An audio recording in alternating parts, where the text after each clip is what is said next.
వెళ్తుంది ఈ వెహికల్ ఎలా వెళ్తుంది ఆ వెనకున్న దానిలో మా పిఏ ఉన్న గన్ మ్యాన్ ఒక 5-6 ఉన్నారు అంతే. 10 మందికి కూడా ఎలా చేయరా? 10 మందికి చెప్పండి. లేదు లేదు పంపించండి సార్. లేదు నేను ఎక్కడ నిల్చుంటాను. మరి ఎందుకు మీరేం చేయాలంటే చేయండి. దీపోతాను ఇక్కడ. నేను మీ దగ్గర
సాయంత్రం 5 వరకు స్టేషన్ లో కూర్చోబెట్టాడు. ఏంటండి దువ్వా శ్రీనివాస్ చేసిన తప్పేంటండి? ఏం చేశారు? ఏం చేశారని తీసుకొచ్చి కూర్చోబెట్టారు. ప్రశ్నిస్తే తప్ప? ప్రశ్నిస్తే తప్ప? ప్రశ్నించకూడదా? ప్రశ్నించకూడదా? నిన్న కాక నిన్న అచ్చినేడు పంచాయతీలో దళితులు ఇల్లు పాల్గొంటారు. దళితుల మీద దౌర్జన్యం చేస్తే పట్టించుకున్న నాదుడు లేడు. అనవసరంగా 2 సంవత్సరాల క్రితం ఉన్న కేసుని ఆల్రెడీ 41 నోటీస్ కూడా ఇష్యూ చేశారు. ఈ కేసు మీద ఇంటికి వచ్చి ఇచ్చి మళ్ళీ మొన్న ఈ అచ్చినేడు చేసిన ఈ ధాన్యపు ఈ కుంభకోణం 75 కోట్ల కుంభకోణం కోసం ప్రశ్నించాడని తీసుకొచ్చి అక్రమంగా నిర్బంధించి స్టేషన్లో ఇంతసేపు కూర్చోబెట్టి ఒక భోజనం లేకుండా ఒక సిట్టింగ్ ఎమ్మెల్సీని ఇంతసేపు కూర్చోబెడతారండి. ఏం తప్పు చేశారు? ఉదయం 11 గంటలకు మేము వస్తే 4-4:30 అయింది. ఇంతవరకు అతనికి పచ్చి మంచినీళ్ళు లేవు స్టేషన్లో. ఏం చేశాడని ఎంతసేపు స్టేషన్లో కూర్చోబెడుతున్నారో అడగండి. ప్రజలారా అర్థం చేసుకోండి. కూటమి ప్రభుత్వంలో ఒక ఎమ్మెల్సీకే రక్షణ కరువైతే సామాన్య మానవుడు పరిస్థితి ఏంటి?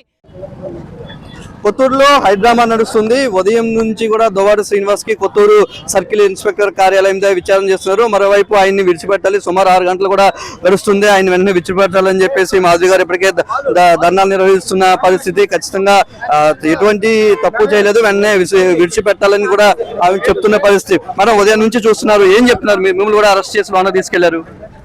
ఏం చెప్పలేదు సార్, అదే వెయిట్ చేస్తున్నాం మేము కూడా శ్రీనివాస్ గారిని ఎప్పుడు విడుదల చేస్తారా అని. అంటే ఏంటి అసలు కేసుకు సంబంధించి ఎప్పుడు ఆయన ఇచ్చేశారు, వ్యాఖ్యలు చేశారు అంటున్నారు. కేసుకు సంబంధించి తెలిసిందే 2025లో అతను వైఎస్ఆర్సీపీ గవర్నమెంట్ లో ఉన్నప్పుడు వైఎస్ఆర్సీపీలో ఉన్నప్పుడు పవన్ కళ్యాణ్ కోసం ఏవో అనుచిత వ్యాఖ్యలు చేశారని చెప్పి మళ్ళీ ఇప్పుడు 2026లో కేసులు పెట్టి అతను స్టేషన్ తీసుకొచ్చి నిర్బంధించారు. ఉదయం నుంచి సుమారు 6 గంటలు గడుస్తున్నాయి. ఇప్పటికి కూడా విచారణ చేస్తున్నారు. మీరు లోనకు కూడా వెళ్ళారు. మిమ్మల్ని కూడా ధర్నా చేస్తున్న టైంలో అదుపులో తీసుకున్న పరిస్థితి. ఏమంటున్నారు లోన పోలీసులు కానీ? ఏమైనా దీని మీద చెప్తున్నారా? రిమాండ్ చేస్తామంటున్నారా? ఏం చెప్పట్లేదండి, ఇంతవరకు ఏమీ రెస్పాన్స్ లేదు. మేము కూడా వెయిట్ చేస్తున్నాం మీలాగే. ఏం డిమాండ్ చేస్తున్నారు మీరు? శ్రీనివాస్ గారిని వెంటనే విడుదల చేయాలి. అంతకన్నా ఏం డిమాండ్లు ఉంటాయి? అతను ఏమి మర్డర్లు చేశారా, లేకపోతే ఏమైనా భూ కబ్జాలు చేశారా, ఏం చేశారని అతను ఇంతసేపు స్టేషన్ లో కూర్చోబెట్టారు. ఒక సిట్టింగ్ ఎమ్మెల్సీ తను. ఒక ఎమ్మెల్సీని కూడా తీసుకొచ్చి మీ స్టేషన్ లో కూర్చోబెట్టి ఇలా మీరు చేస్తున్నారంటే ఎంత రాక్షస పాలన ఉంది కూటమి ప్రభుత్వంలో అందరూ చూడొచ్చు. ఇది సుమారు ఉదయం నుంచి కూడా ఏదైతే చేస్తున్నారు తనకు కావాలని చెప్పేసి ల్యాగ్ చేస్తున్నారు. అసలు సమస్య లేదు, ఏది పెద్ద కేసు కూడా కాదు, జస్ట్ ఒక ఐటీ యాక్ట్ పెట్టి ఇంతసేపు విచారణ చేయడం, దాంతోపాటు ఏదో మర్డర్లు చేసిన వాళ్ళ విచారణ చేస్తున్నారు ఉదయం నుంచి కూడా అంటూ దిబ్బల మాధురి అయితే తమ నిరసన వ్యక్తం చేస్తున్న పరిస్థితి ఉంది. తమ ఖచ్చితంగా దువ్వాడ శ్రీనివాస్ని వెంటనే విడుదల చేయాలి, అప్పటి వరకు కూడా తమ ఇక్కడే ఉంటామని చెప్తున్నారు. ఇప్పటికే ఒకసారి ధర్నా చేస్తున్నటువంటి వారందరినీ కూడా అదుపులో తీసుకుని వారిపై కేసులు నమోదు చేశారు అధికారులు. మరోవైపు ఇక్కడ దగ్గరలో ఉండవద్దని చెప్పి కూడా హెచ్చరించారు. అయితే మరోవైపు విచారణ అయితే కొనసాగుతుంది, ఉదయం నుంచి కూడా విచారణ అయితే కొనసాగుతుంది. మరి కాసేపట్లో ఆయన్ని స్టేట్మెంట్ తీసుకుని వదిలేస్తారా లేక కోర్టు ఒకవేళ కేసు నమోదు చేసి కోర్టులో ప్రొడ్యూస్ చేస్తారా అనే దానిపై అయితే కొంత ఉత్కంఠ పరిస్థితి అయితే కనిపిస్తా ఉన్న పరిస్థితి అయితే ప్రస్తుతం కొత్తూరులో కనిపిస్తా ఉంది. కెమెరామెన్ సూర్యతో వాళ్ళు 10 టీవీ శ్రీకాకుళం జిల్లా.